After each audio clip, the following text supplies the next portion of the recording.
What's up mga kasang? Welcome back to my channel. At ayun, for today's video, ito na nga yung update sa ating binibreed. So, ito nga yung sinusubukan natin dati na X-Max, saka yung ating bagong SRD na male.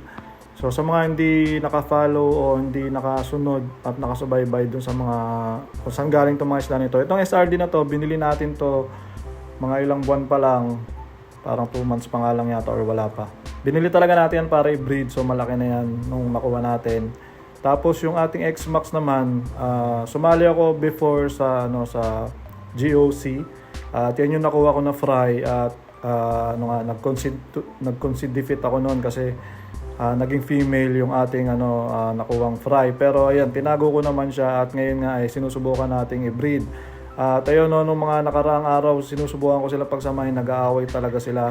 Hanggang sa kanina, nangingitlog na yung female. So kalahati na yung nailabas niyang eggs dyan bago ko pa na isama yung male. Tapos inawat-awat ko lang. At maswerte naman tayo na tumigil yung pag-aaway nila at nagtuloy-tuloy yung spawning nung female. So pasensya na kayo guys, hindi ko na na-videoan yun kasi medyo sinusubok-subukan ko lang talaga na pagsamahin sila. So yun mga kasang, makalipas ang magdamag, hiniwalay ko na nga yung mga breeder natin. Nilagay ko muna dito sa kabilang tank yung ating male SRD tsaka female X-Max. Tapos ayun, tinayo ko muna yung ating mga eggs. Yun nga, medyo madumi yung tank dahil nga dito galing yung pair natin, matagal din sila dyan. Kaya kailangan natin linisan yan para alam mo yon, pag na-fertilize yung eggs, hindi na natin kailangan linisan pa. At naka-ready na yung mga wigglers kung sakali man, kasi hindi naman natin sure yan kahit nakita natin na nagbe-breed sila ng maayos, nag-spawn sila ng maayos. Hindi pa rin natin sure dahil hindi ko pa rin naman talaga nasusubukan yung pair na yan.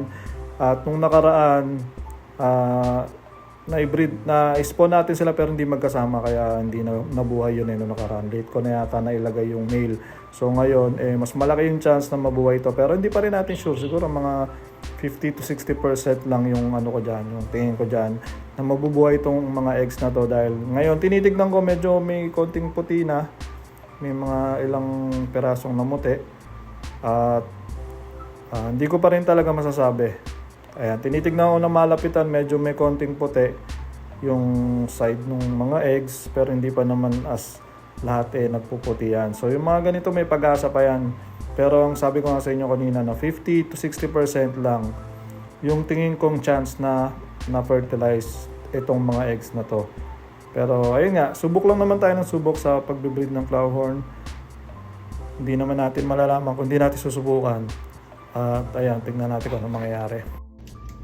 So yung mga kasang, nalinisan ko na, nilagyan ko na methylene blue, nilagyan ko na ng pump na overhead filter para diretso yung bagsak ng tubig doon sa mga eggs. So ganyan tayo mag-fanning ng mga Clawhorn eggs. Hihintayin na lang natin to siguro bukas, no? Kasi 2 days. 48 hours yan bago mag-hatch or hindi mag-hatch. Malalaman na rin natin yan agad bukas. Tapos, ayun nga, may nangyayari naman dito. Yung isa namang pair natin na sinusubukan din, yung ating Alawi Jeans na female, saka yung male natin na NMAX. Ayan, nangingitlog na yung ating female. Nangingitlog na siya dyan. Tapos, yung male natin, hindi ko talaga sure hindi ko alam kung male ba to or Ang tagal niya kasi lumaki. Kung maalala nyo, kinuha ko yung X-Max, itong NMAX, binigay sa atin ni Sermon yan, ni Reborn Crossbreed. Malaki na siya nun. Grow out na siya noon pero yung X-Max fry pa lang noon. Sabay ko nakuha yan So lumaki siya na ganyan lang, hindi siya talagang totally lumaki. Parang medyo alanganin nga ako ng female yan. Pero subukan pa rin natin dahil wala na akong ibang male. Ayan, nangitlog na siya dyan. Ang gagawin ko, tatry natin pagsamahin yan kung magiging okay sila. So ayan, subukan natin pagsamahin. Hindi ko alam kung pair to or kung mag-aaway ba yan. Kaya nga sinasabi ko palagi, hindi tayo sigurado dahil hindi naman natin nakakausap yung mga yan. At hindi naman sasagot sa atin yan pag tinanong natin yan na kung okay na ba kayo magkasama. So, kailangan natin subukan at kailangan natin obserbahan dahil yung mga Clawhorn talaga, malaki yung chance na mag-away niyan kasi mga territorial yan. kahit sa breeding, hindi natin masasabi na magiging okay sila agad or kung magiging okay talaga sila. Swertihan na lang yon guys, swertihan na lang. So, yan, tingin ko mag-aaway sila. Tingin ko mag-aaway sila. So, ang laki ng ating female, no? Mas malaki pa siya doon sa male. Yan. Mas mabuti pa siguro tanggalin ko na lang. Lagay ko muna sa kabila. Tapos, tignan natin yung male kung anong gagawin niya. So, eggs. Kasi parang ang bata pa rin talaga nitong male na to. Kung male nga siya, parang tingin ko napakabata pa niyan para i-breed. Pero tignan na rin natin, no, kung anong gagawin niyan. Siguro sa susunod, no, pag nakabreed tayo ulit ng marami, magpopondo ulit ako para naman sa mga bagong male. Isang male, bili pa tayo na isang male para ipares dito sa ating Alawi jeans. Maganda rin yung jeans niyang ating female. So yun, lumayo lang ako ng konti para hindi mairita sa atin yung mga flower horn. At kung makikita nyo, medyo tumutuka-tuka yung ating male. Pag yung mga ganito kasing breeding, minsan may chances na tutukain niya ng mga ilang beses yung eggs bago sisimilyahan niya. So, ganun yung na-observe ko sa mga binibreed ko na once na nakita niya yung eggs, tutukain talaga yon. At minsan pinapahiran, nag-spawn. Minsan naman kinakain talaga ng tuluyan. So, talagang kailangan natin i-observe yung mga ganitong pagkakataon. Hindi natin basta pwedeng ilagay yan dyan at iwanan yan dyan. Kaya kung magbe-breed talaga kayo ng flower horn, talagang dapat tutukan nyo. So ayan, nakikita na nga natin guys, parang hindi niya pinapahiran. Tapos yung nga pala, yung sa spawning naman, hindi naman natin kasi matuturuan yung ating mga flower horn kung paano mag-spawn. Instinct na lang nila yan. Lalo na kung ready to breed na talaga sila at saka matured enough na sila sa breeding. Instinct na lang nila yan kung paano gagawin nila doon sa eggs. So ngayon nakikita ko parang ganito kasi nangyayari pag mga bata pa yung male. Usually hindi nila alam gagawin nila at kinakain lang nila yung eggs ng female. So tignan pa rin natin at obserbahan pa rin natin. Malay nyo naman, di ba? So yun mga kasang, no? Kanina ko pa sila pinapanood at nandito ako, lumayo ako ng konti para hindi ako, alam mo yun, lapitan ng mga flower. At ngayon, nakikita ko talagang kinakain na nung ating male flower horn yung mga eggs. So, hindi na ako maasa sa pair na to. Sinubukan lang naman natin, no? Pero sa tingin ko, hindi pa talaga ready yung ating male or kung male ba talaga yan. Kasi, duda rin ako dyan Kasi parang feeling ko parang mukha siyang female. Kasi kahit anong gawin kong groom, ganyan lang talaga yung tsura niya. Hindi talaga siya yung nagmumukhang barako na male. Ayun, minumukbang niya, no? Wala tayong magagawa dyan. So, charge to experience na lang. At so yung mga kasang, nandito naman tayo sa harapan at naghahanap ako ng gagawin at kung ano bang pwede natin gawin. So napansin ko itong ating biniling guppies. Ang tagal ko na nabili to, ilang buwan na rin to dito. Dati 3 trios yan. Nabili ko murang-mura lang yan, parang 500 lang ata ang 3 trio ng ating wild koi glass belly short body guppy, tama ba? Basta ganon. So, ngayon, tingin ko, kailangan natin ilipat. Tinitignan ko nga dito sa likod kung saan ko pwede ilagay. Dahil dito, baka sakaling dumami sila dito. So, itong ating isang 20 gallon na tank, dito ang laman nito is yung ating P-dirt koi. Yan, no? Meron pa mga P-dirt koi pero hindi ko na binibenta yan. Wala na rin masyadong market talaga ang guppy So yun, kakapal na ng ating mga halaman. So inisip ko kung dito ko naman ilalagay. Ginagamit ko kasi ito sa mga female na flower horn natin. Hindi pa siya naka-ready din. Tapos dito naman yung ating mga PKBM. Ang dami na ng aking PKBM dito. Bukod pa doon sa mga PKBM ko doon sa harapan, marami pa rin akong PKBM dito na sila pinanganak. Yung akala ko dati ayaw dumami yan. Ang dami na. Meron ng 2 generation ng fry dyan. So, yung mga dating fry juby na ngayon, tapos may mga fry na ulit. Tapos, dito naman yung ating red balloon platy. Wala na rin masyadong bumibili niyan. Ang tagal ko na rin alaga niyan. Siguro mga 2 years, 3 years na yata ako meron yan. At, ayan, hindi ko naman binebenta. So, siguro dyan ko na lang ilalagay. Lilinisan ko muna. Tanggalan ko muna ng mga ng mga duckweed.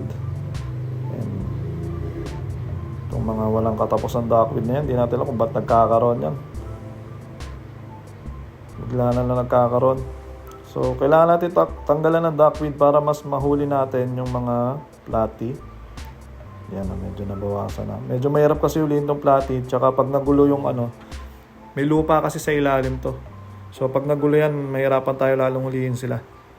So, dapat gentle lang sa paghuli ng ating mga isda para hindi lumabo yung tubig. Hirap din manghuli dahil dito sa mga duckweed na to eh. Yan. May mga ilang piraso tayo dito pero wala naman mga 20 pieces yan. Mga tira-tira na lang din yan dyan. Wala na lang din ako magawa dyan eh. Iniwan ko na lang at tinayahan ko na lang dyan. Nakakatuwa din naman kasi panoorin.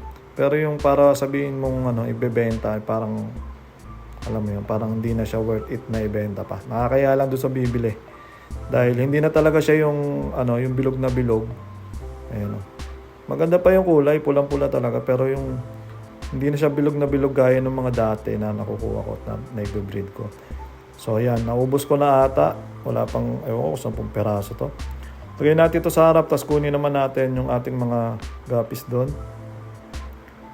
So dito natin nilagay para mas makita nyo ng side view yung ating red balloon platy. Hindi na siya balloon. Hindi na siya balloon. Red platy na lang. Ang ganda ng kulay talaga nito. Parang yung red wagtail, red wagtail natin na long fin. High fin. Pero ito pure red lang siya. Ito yung ating red wagtail. Tapos yung kunin natin itong mga guppies na to. Yan. Sana maparami pa rin natin to kasi sayang din naman yung pinambili natin. Mas maganda rin. Paborito ko rin talaga yung mga koi guppy kaya Kaya bumili ako nito doon sa supplier ko kasi ng Tubifex dati. Nagbenta siya nito. Parang mura lang. Hindi ko maalala kung 300 to 500. Ang dami niyan. 3 pairs. 3 pairs yan. Pero ngayon sa nakikita ko, 3 trios yan. Ngayon na nakikita ko parang 2 trio na lang. 7 pieces na lang sila 3 male, 4 females. Yan yung mga red wagtail. Yung red balloon platy natin. Maganda yung kulay Pero hindi na talaga yung bilog na bilog. Dati kasi grabe, ang ganda talaga niyan. Bilog na bilog. So dito na natin ilalagay ito at umasa tayo na dadami yan dyan. Yan, sana dumami kayo dyan. 7 piraso lang tayo magsisimula. Tandaan nyo itong video na to. Alright? So ayan lang muna mga kasang. Update ko na lang kayo sa mga susunod na ganap dito sa bahay. Ang ganda talaga nila pag top view. So ayun, update ko na lang kayo sa mga ginagawa natin, sa mga breeding natin at kung anong mangyayari dyan sa mga yan. Balik muna natin itong halaman. Nakalimutan ko pa, meron pa pala isang halaman yan dyan. Itusok na lang natin yan dun sa lupa, sa ilalim. So yun, sana nag-enjoy kayo sa video na to. Maraming salamat sa mga nanood at patuloy na sumusuporta. Alright mga kasang, peace out.